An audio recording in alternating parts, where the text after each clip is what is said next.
吉隆坡地標啊，118層樓高，咁就全球第2高大廈啦，幾靚呢啲，哇！歐洲式嘅吊燈，佢呢啲就好似香港嗰啲你去旺角影相嗰啲咯，嗰啲舊樓。佢呢度就有啲似原創方啦，香港嘅，咁就活化咗啲舊嘅大廈。咁就一個幾特別嘅區嚟嘅。有馬拉嘅年糕啊，特登去買嘅好朋友，跟住仲有一啲特色嘅糕點啦。呢個彩虹糕，香港未見過，試下先。椰汁味咯，係啊，我好中意食呢啲噶，試下先。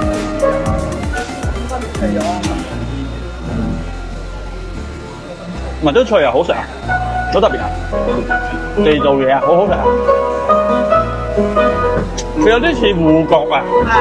哇！1分鐘前仲話好天，你睇下而家倒屎咁大雨。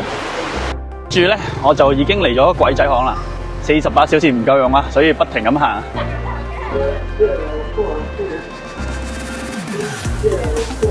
其實有啲似佛山喎，好似佛山嗰個新天地咁樣咯。OK， 其實原來度度嘅旅遊區都係咁啦，將啲舊嘅嘢變咗做新嘅嘢，咁就係一個旅遊區。咩啊？而家去吉隆坡嘅唐人街，咁我啲朋友將啲袋孭上去前邊，你哋知咩料啦，係咪？所以你哋嚟就小心啲啦。係咯，就咁樣一條街咯，冇乜特別。全世界唐人街都咁上下噶啦，啲馬來西亞人咧當我怪物咁睇，唔知係咪高得滯，跟住咧成日都拎個相機偷影，明影都係其實。嗱，你睇下呢啲幾舊，跟住咧好舊嘅建築物上高，又係你啊！